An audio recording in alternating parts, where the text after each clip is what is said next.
الخيرة من أمرهم ومن يعص الله ورسوله فقد ضل ضلالا مبينا আল্লাহ তার রাসূল কোন নির্দেশ দিলে কোন পুরুষ ও নারীর জন্য নিজেদের ব্যাপারে অন্য কিছু ইখতিয়ার করার অধিকার থাকে না। আর যে আল্লাহ তার রাসূলকে অমান্য করলো সে স্পষ্টই পথভ্রষ্ট হবে। তাফসীরে জাকারিয়া থেকে চলুন এই আয়াতের তাফসীর দেখে নেওয়া যাক।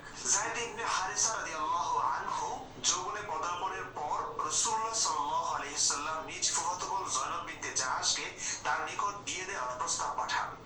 যায়েদ রাদিয়াল্লাহু আনহু যেহেতু মুক্তিপ্রাপ্ত দাস ছিলেন, সুতরাং যায়নব ও তার ভ্রাতা আব্দুল্লাহ ইবনে জাহাশ এই সম্বন্ধ স্থাপনে এই বলে অস্বীকৃতি জ্ঞাপন করেন যে আমরা বংশমর্যাদায় তার চাইতে শ্রেষ্ঠ ও উন্নত।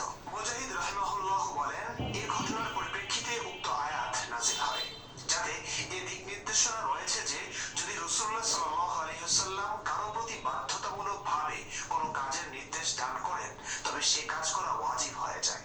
শরীয়ত অনুযায়ী তা না করার অধিকার থাকে না। শরীয়তে এই কাজ যে লোক পালন করবে না, আয়াতের শেষে একে স্পষ্ট গোমরা বলে আখ্যায়িত করা হয়েছে। যায়নব ও তার ভাই এই আয়াত শুনে তাদের অসম্মতি প্রত্যাহার করে নিয়ে বিয়েতে রাজি হয়ে যায়, অতঃপর বিয়ে অনুষ্ঠিত হয়। তাফসীরে জাকারিয়া। যা হোক, নবীর প্রস্তাব প্রত্যাখ্যান করায় আল্লাহ আয়াত নাজিল করলেন। আল্লাহ ও নবী কোনো নির্দেশ দিলে কোনো মুমিনের সেটি অগ্রাহ্য করার কোনো ইখতিয়ার নেই। দর্শক খুব ভালোভাবে মনে রাখবেন এই আয়াতটি। যায়নব এবং তার ভাই যায়েদের সাথে এই বিয়েতে রাজি না থাকলেও নবী আয়াত নাজিল করার পর তারা রাজি হলো, বিয়েটাও হয়ে গেল। কিন্তু এক বছর অথবা তা থেকে কিছু কম বেশি তারা একত্রিত সংসার করেছেন, পরে তাদের মনোমালিন্য শুরু হয়। নবী তার পালক পুত্র গোটা আরবে মুহাম্মদের পুত্র নামে পরিচিত যায়েদের বউকে বিয়ে করে ফেললেন। কিভাবে হয়েছে এই বিয়েটি? আল্লাহ আকাশে পড়িয়েছেন এই বিয়ে। সাক্ষীকে দুনিয়ার কোনো মানুষ নেই, মোহর কত প্রয়োজন নেই, কারণ আল্লাহ আকাশে বিয়ে পড়ালে মোহর, সাক্ষী, কাবিন কোনো কিছুরই প্রয়োজন পড়ে না। এটি আমরা জানলাম কিভাবে? নবী একটি আয়াত বলেছেন, সূরা আহজাব আয়াত 37 বলা হয়েছে, وَإِذْ تَقُولُ لِلَّذِي أَنْعَمَ اللَّهُ عَلَيْهِ وَأَنْعَمْتَ عَلَيْهِ أَمْسِكْ عَلَيْكَ زَوْجَكَ واتق الله وتخفي في نفسك ما الله مبديه وتخشى الناس والله أحق أن تخشاه فلما قضى زيد منها وطرا زوجناكها لكي لا يكون على المؤمنين حرج في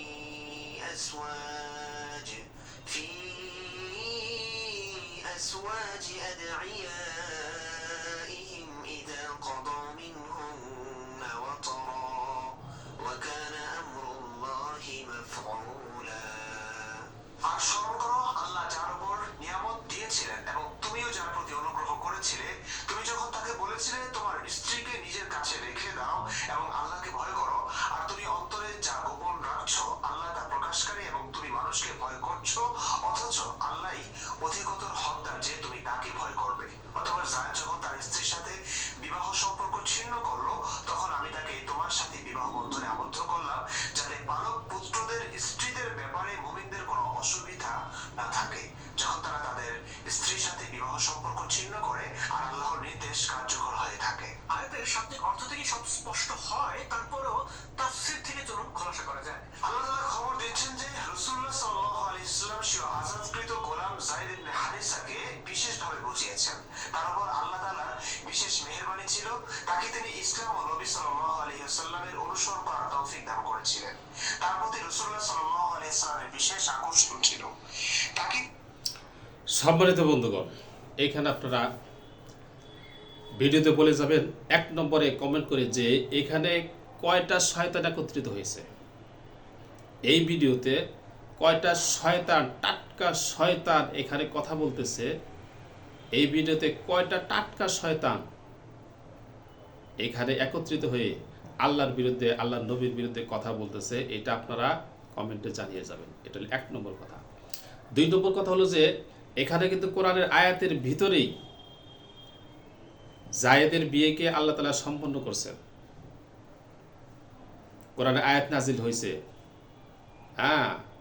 যায়নব বিনতে জাহাশ তার ভাই তারা এই বিয়েতে সম্মতি ছিল না, কিন্তু রাসূল সাল্লাল্লাহু আলাইহি ওয়াসাল্লাম যখন তাদেরকে বিয়ের প্রস্তাব দিয়েছেন, তারা অসম্মতি আর থাকতে পারেন নাই, বিয়েতে রাজি হয়েছেন। তারপর যখন এই বিয়ে বিচ্ছিন্ন হয়ে গেছে, বিচ্ছিন্ন হওয়ার পরে আবার আল্লাহ রাব্বুল আলামিনই রাসূল সাল্লাল্লাহু আলাইহি ওয়াসাল্লামের সাথে জয়নব বিনতে জাহাশকে বিয়ে দিয়েছেন, আয়াতের ভিতরে সব উল্লেখ। এখন নাস্তিকগণ এইগুলো নিয়ে খুব সমালোচনা করে এবং তারা সব সেটাকে হাসি তামাশার বস্তুতে পরিণত করেছে। এই যে তোমরা এটাকে হাসি তামাশার বিষয়ে পরিণত করলে, তোমরা কি নিয়ে ঠাট্টা তামাশা করতেছ? কি নিয়ে? আল্লাহ তাআলার নির্দেশিত বিষয় নিয়ে, আল্লাহ তাআলার বার্তা নিয়ে, আল্লাহ তাআলার হুকুম নিয়ে, নবী করিম সাল্লাল্লাহু আলাইহি ওয়াসাল্লামের কর্মকাণ্ড নিয়ে এরা হাসাহাসি করতেছে, এরা মস্করা করতেছে। কাজেই যারা আল্লাহ তাআলার বিধান নিয়ে, আল্লাহ তাআলার হুকুম নিয়ে ঠাট্টা মস্করা করে, এদের সাথে তো কোন মুসলমানের কথা বলার অবকাশ থাকে না। তারপরে আমি দুইটি কথা আপনাদেরকে বলতেছি। এক নম্বর কথা হলো যে, আমি ছোট্ট একটি উদাহরণ দিই। ভারতে একজন মুসলমান হিন্দু হয়ে গেল। ভারতে একজন মুসলমান কি হইল? হিন্দু হয়ে গেল। মুসলমান যখন হিন্দু হয়ে গেছে, এটা তো সর্বনাশা কথা।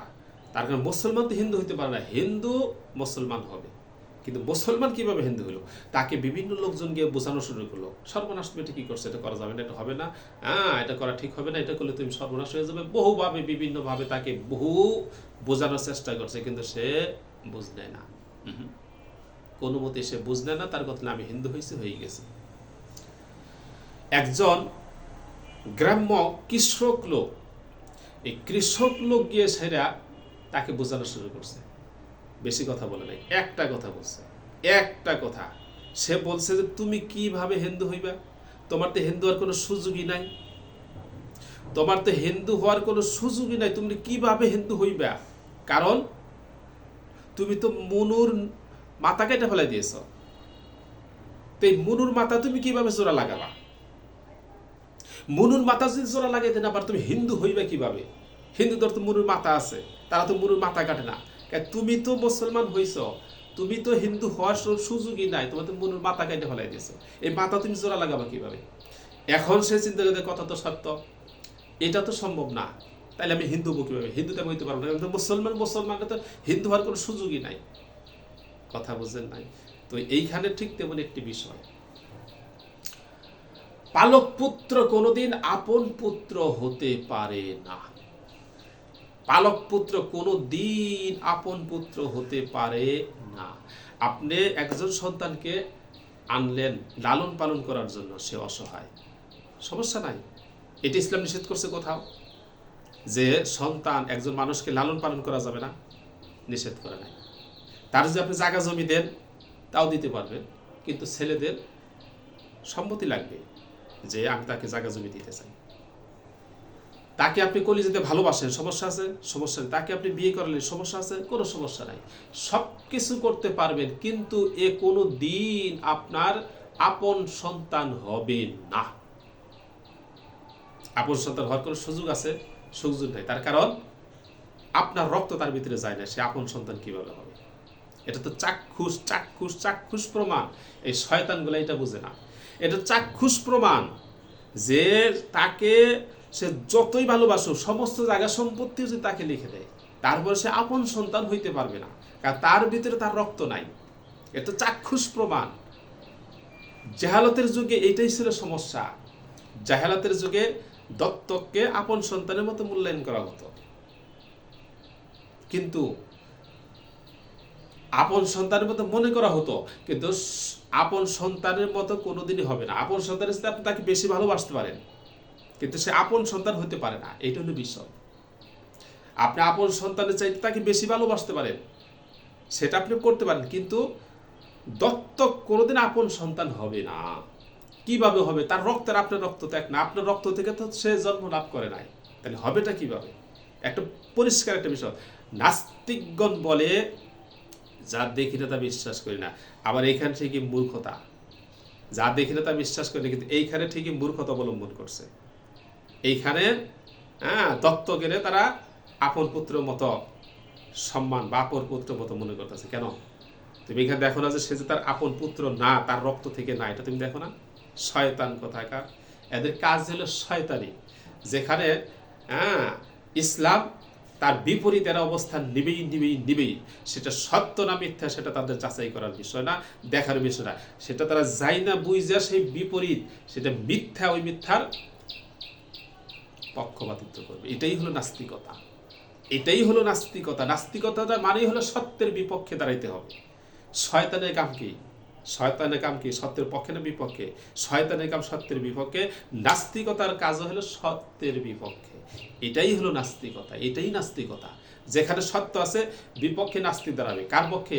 শয়তানের পক্ষে। সত্যের বিপক্ষে শয়তান, সব জায়গাতে সত্যের বিপক্ষে শয়তান। ওই নাস্তিক গিয়ে শয়তানের পক্ষে গিয়ে দাঁড়াবে। এটাই চিরসত্য, এর নামই হলো নাস্তিকতা। আমার ভাইরা, পালক পুত্র কোনোদিন আপন পুত্র হতে পারবে না। আপনি তাকে সম্মান করতে পারেন, তাকে মর্যাদা দিতে পারেন, ভালোবাসতে পারেন, কোনো সমস্যা নেই। আমার রাসূল ভালোবাসে নাই? আমার রাসূল সাল্লাল্লাহু আলাইহি সাল্লাম জায়েদ যখন নিতে আসলো, এই নাস্তিকগুলো আগে আলোচনা করেছে। জায়েদের বাবা, জায়েদের চাচা নিতে আসছিল, কিন্তু জায়েদ তাদের সাথে যায় নাই, আমার রাসূলকে অগ্রাধিকার দিয়েছে। তাহলে বুঝতে হবে যে রাসূল জায়েদকে কতটুকু ভালোবাসছে। কিন্তু আল্লাহ তাআলার বিধান হলো যে পালক পুত্র সে আপন পুত্র নয়, এটা আল্লাহ তাআলার বিধান। এটাই চিরসত্য, আমরা চর্মচোখে দেখতে পাচ্ছি, সেটাই আল্লাহ তাআলা সেই কথাটাই বলছেন। আর এই নাস্তিকগণ এখানে জেহালত, মূর্খতার পরিচয় দিতেছে। তারা পালক পুত্রকে আপন পুত্র বানিয়ে নিয়েছে, শয়তানের দল। আমার ভাইরা, আল্লাহ রাব্বুল আলামিন এই জেহালতের প্রথাটাকে নিজে টুকরা টুকরা খণ্ড খণ্ড করার জন্য, নিশ্চিহ্ন করার জন্য আল্লাহ তাআলা আমার রাসূলকে পালক পুত্রের বধূকে বিয়ে করতে বাধ্য করেছেন। পরিষ্কার কথা, যাতে করে এই জেহালত, বর্বরতা, মূর্খতা মানুষের কাছ থেকে দূর হয়ে যায় যে পালক পুত্র আপন পুত্র। নো, পালক পুত্র কোনদিন আপন পুত্র নয়। পালক পুত্র আপন পুত্রের চাইতেও বেশি সম্মান করতে পারেন আপনি তাকে, কিন্তু সে আপনার আপন পুত্র নয়। এটাই মানুষের মাথায় রাখতে হবে, এবং এটাই চিরসত্য। এটা প্রমাণ করার জন্যই আল্লাহ রাব্বুল আলামিন এই বিয়ে সংগঠিত করেছে। তাইলে আল্লাহ তাআলা এটা বিয়ে সংগঠিত করেছেন। কাজে আল্লাহ তাআলা বিধানের উপরে কথা বলার অধিকার পৃথিবীর কারো আছে? কারো নাই, নাস্তিকদের আছে। আল্লাহ তাআলা বিধানের উপর কথা বলার অধিকার পৃথিবীর কারো নাই, তবে নাস্তিকদের আছে। নাস্তিকগণ কথা বলতে পারে। নাস্তিক স্রষ্টাই নাই, বিশ্বাস করে না। কাজে এই সকল ছাগল পাগল কি বলল, মুসলমানকে এই সমস্ত কথা শুনে তাদের ঈমান নষ্ট করার সুযোগ আছে? সুযোগ নাই। কাজেই নাস্তিকদের এই সমস্ত কথায় আপনারা কান দিবেন না।